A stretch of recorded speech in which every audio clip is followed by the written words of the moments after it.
नमस्कार. सर्मिक लोकजाणीव news live मध्ये आपलं सर्वांचं सहर्ष स्वागत आहे. आपण पाहता सर्मिक लोक साहित्यकृती या ठिकाणी आपण भेट दिलेली आहे. त्याचबरोबर अभिजात मराठीच्या आजच्या या दिवसाचं सन्मान चिन्हही आपण माननीय पंतप्रधान महोदयांच्या हाती सुपूर्द केलेलं आहे. सर्व मान्यवरांना मी आसनस्थ होण्याची विनंती करते आणि ज्यांनी हा निर्णय आपल्यासाठी साकार केला आणि ज्यांचं वक्तृत्व ऐकायला आपण कायमच उत्सुक असतो, देशाचे आदरणीय पंतप्रधान नरेंद्रजी मोदी साहेब यांना विनंती करते की या प्रसंगी सभेला संबोधित करावं.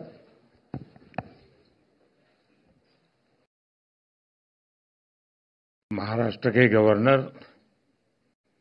श्री पी राधाकृष्णन जी, मुख्यमंत्री श्रीमान एकनाथ शिंदे जी, उप मुख्यमंत्री देवेंद्र फडणवीस जी, अजित पवार जी, केंद्र में मेरे सभी सहयोगी, कई पीढ़ियों पर अपनी गायकी की छाप छोड़ने वाली आशाताई जी, जाने माने अभिनेता भाई सचिन जी, नामदेव कांबले जी, सदानंद मौर्य जी, महाराष्ट्र सरकार के मंत्री भाई दीपक जी, मंगल प्रभात लोढ़ा जी, बीजेपी मुंबई के अध्यक्ष भाई आशीष जी, अन्य महानुभाव भाई और बहनों, अगदी सुरुवातीला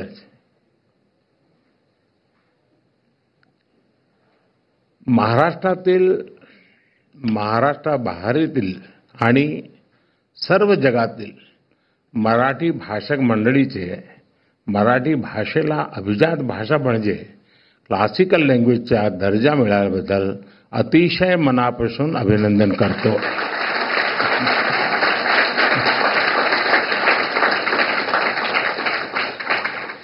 केंद्र सरकार द्वारा मराठी भाषा को अभिजात भाषा का दर्जा दिया गया है. आज मराठी भाषा के इतिहास का स्वर्णिम अवसर है और मौर्य जी ने बहुत बढ़िया तरीके से इसको समेकअप किया. इस निर्णय का, इस पल का महाराष्ट्र के लोगों को, मराठी बोलने वाले हर व्यक्ति को दशकों से इंतजार था. मुझे खुशी है कि महाराष्ट्र का ये सपना पूरा करने में कुछ करने का सौभाग्य मुझे मिला. आज खुशी के इस पल को साझा करने के लिए मैं आप सबके बीच हूं. मराठी के साथ बंगाली, पाली, प्राकृत और असमिया भाषाओं को भी क्लासिकल लैंग्वेज का दर्जा दिया गया है. मैं इन भाषाओं से जुड़े लोगों को भी बधाई देता हूं. साथियों, मराठी भाषा का इतिहास बहुत समृद्ध रहा है. इस भाषा से ज्ञान की जो धाराएं निकली, उन्होंने कई पीढ़ियों का मार्गदर्शन किया है और वो आज भी हमें रास्ता दिखाती है. इसी भाषा से संत ज्ञानेश्वर ने वेदांत चर्चा से जन जन को जोड़ा. ज्ञानेश्वरी ने गीता के ज्ञान से भारत की आध्यात्मिक प्रज्ञा को पुनर्जागृत किया. इसी भाषा से संत नामदेव ने भक्ति मार्ग की चेतना को मजबूत किया. इसी तरह संत तुकाराम ने मराठी भाषा में धार्मिक जागरूकता का अभियान चलाया और संत चोखा मेला ने सामाजिक परिवर्तन के आंदोलन को सशक्त किया.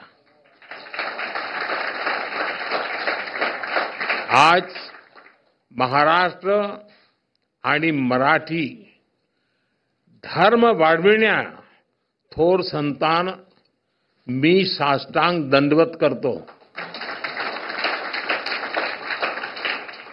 मराठी भाषेला हा दर्जा संपूर्ण देशाने छत्रपती शिवाजी महाराज यांना त्यांच्या राज्याभिषेकाच्या 350व्या वर्षात केलेला मानाचा मुजरा है।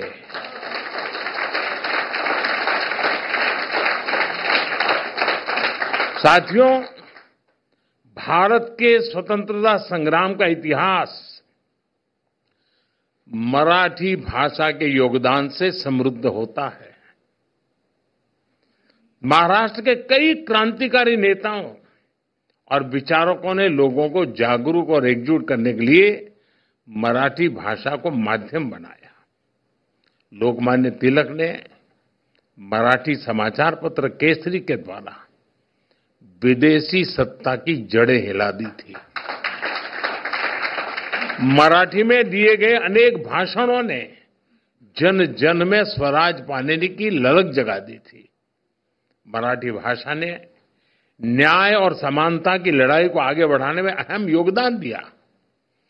गोपाल गणेश अगरकर ने अपने मराठी समाचार पत्र सुधारक द्वारा सामाजिक सुधारों के अभियान को घर घर तक पहुंचाया। स्वतंत्रता संग्राम को दिशा देने में गोपाल कृष्ण गोखले जी ने भी मराठी भाषा को माध्यम बनाया।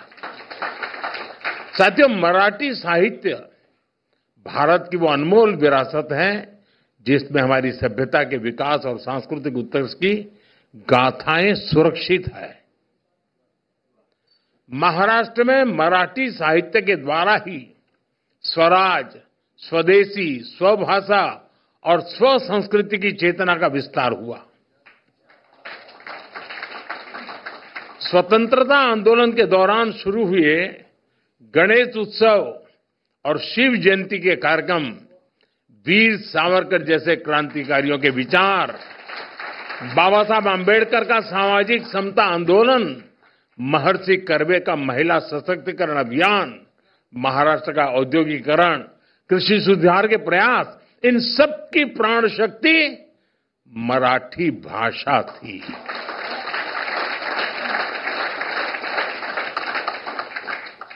हमारे देश की सांस्कृतिक विविधता मराठी भाषा से जुड़कर और समृद्ध हो जाती है। साथियों, भाषा सिर्फ बातचीत का माध्यम नहीं होती। भाषा का संस्कृति, इतिहास, परंपरा और साहित्य से गहरा जुड़ाव होता है। हम लोक गायन पोवाड़ा का उदाहरण ले सकते हैं। पोवाड़ा के माध्यम से छत्रपति शिवाजी महाराज और दूसरे नायकों की शौर्य गाथाएं कई सदियों के बाद भी हम तक पहुंची है। ये आज की पीढ़ी को मराठी भाषा की अद्भुत देन है। आज जब हम गणपति पूजा करते हैं तो हमारे मन में स्वाभाविक रूप से शब्द गूंजते हैं, गणपति बापा मोरया।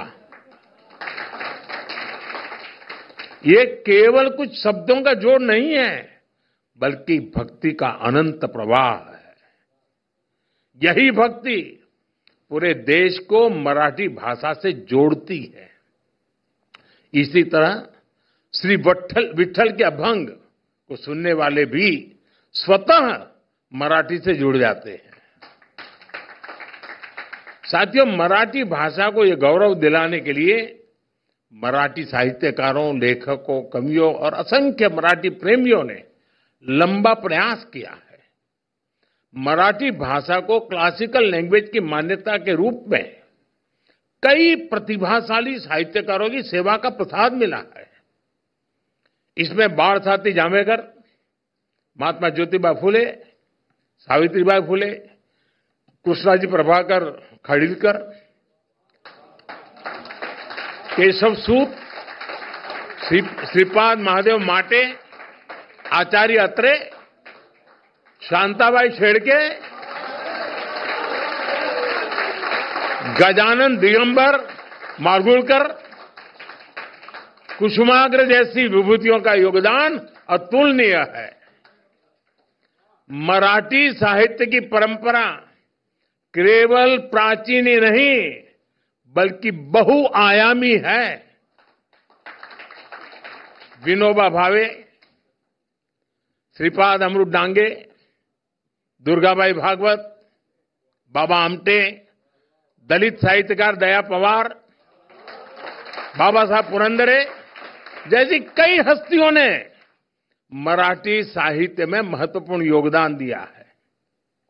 मैं आज मराठी की सेवा करने वाले पुरुषोत्तम लक्ष्मण देशपांडे, फूला देशपांडे कहूं तब लोग समझते हैं,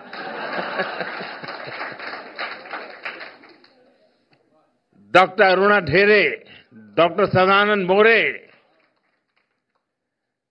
महेश एलकुंचवार, साहित्य अकादमी पुरस्कार विजेता नामदेव कांबळे समेत सभी साहित्यकारों के योगदान को भी याद करूंगा। आशा बागे, विजय राजाध्यक्ष, डॉक्टर शरण कुमार लिंबाळे, नाट्य निर्देशक चंद्रकांत कुलकर्णी जैसे कई दिग्गजों ने वर्षों से इसका सपना देखा था।